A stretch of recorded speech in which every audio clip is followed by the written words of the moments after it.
Hello and welcome back to this awesome tutorial series. When we left off, we showed how the public variables looked and how our scene looks. So that said, let's get started into actually adding some player movement. And so you're new to code, and you might say that seems pretty difficult. How do we do that? And that's the cool thing about Unity. It's not that difficult. Actually, it's not difficult at all.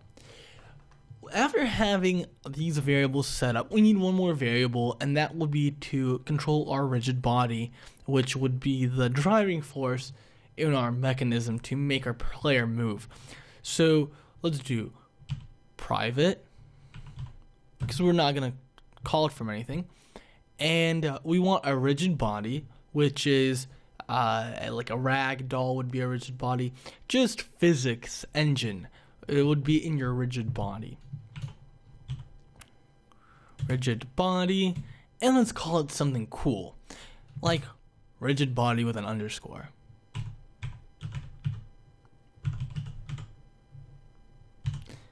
And if you don't add the underscore, you have to be careful to not override mono behavior. So if you create a function, for example, this is called start. This is always called to initialize for the initialization of the project in the beginning, so on, which is great. However, you might not want that. If you call a start function, you're always going to get that. So you'd want to do this, and then you'd have to reference it to that. But we want a start function. We want to assign variables in our start function. In fact, we want to assign these two variables. How do we do that? Now, we don't want it, since they're private, we can't drag and drop them. We do this. We write the variable. So let's start with player transform equals, and now we're going to get component of the current object the script is on. So how do we get a component? Well, I have a suggestion. We write get component, and there it is. Now we need a less than sign or greater than less than sign, and inside here we say, what are we grabbing? We're grabbing the transform, and outside we put parentheses just for the heck of it. And actually, there's logic behind it, but I don't want to confuse you. It just says we're grabbing the whole script. Now, this isn't the best way to do it, but you can also do shorthand, which would be, and you don't have to copy me because I'm gonna erase this really quickly, but you can do player transform equals game object dot transform. It would do the same thing. However, we're going to do this method with the rigid body, and that's how you get components. And that's, I think, what I want to, that's what I want to teach you. And I think that would be the best way to just not confuse you with any other methods of getting components except this one. So rigid body equals get component rigid body. And we add the parentheses to say we're getting something, right? And that's all you need to know for that part. We're not passing any variables in here, so that's why they're empty. But again, too advanced. So after that's done, we're gonna do a couple of things. We're gonna first actually save, so Control S. We're gonna go into Unity, and we need to actually add a rigid body. Now, where do we add a rigid body? And we add a game objects here, and we might want to add a component. So we open the component window, and we see all these cool things, like we can add effects, physics, really cool stuff. But what we really want to do is go to physics and add rigid body. After that being added, we see that we have youth gravity, kinematics, and so on, which we don't care about. We're going to turn using gravity off.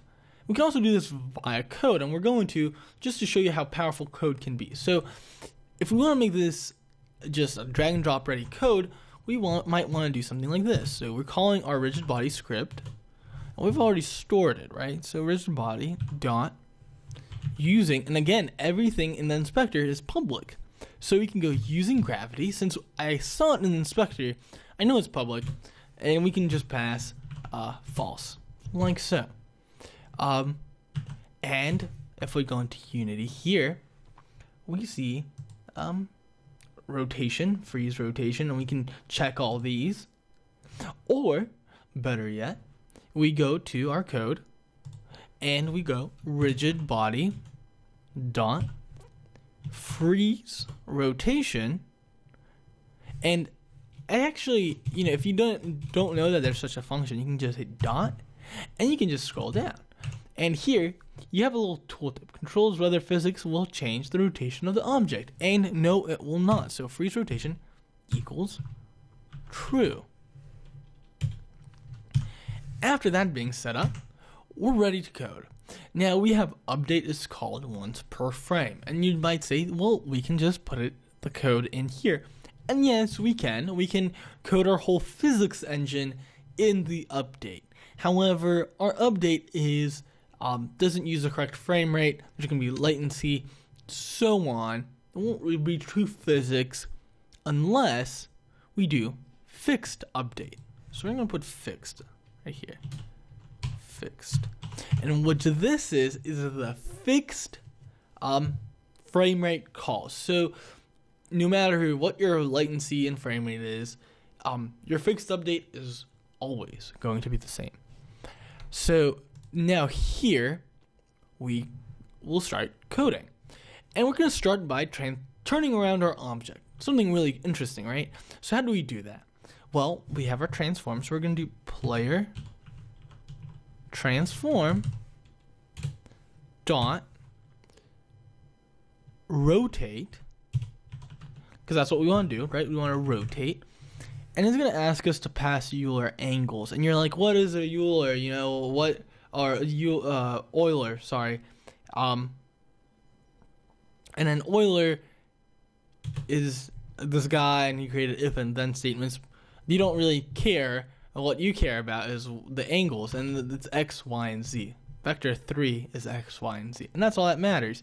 So the rotation. So we're not rotating on the X, because that will be up and down to us, relative to us.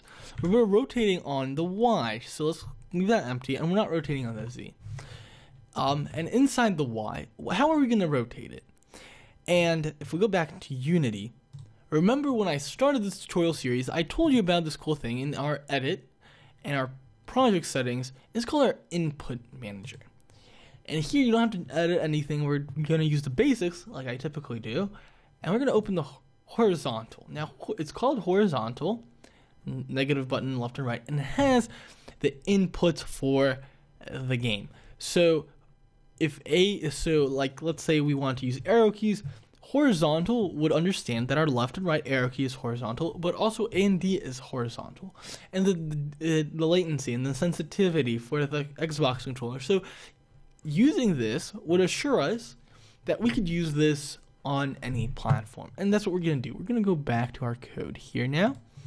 And we're going to type in input, since it is player input, dot, and you want to say get button, but since we're just getting from positive infinity to negative infinity, that's how I like to think about it, but it's actually axes.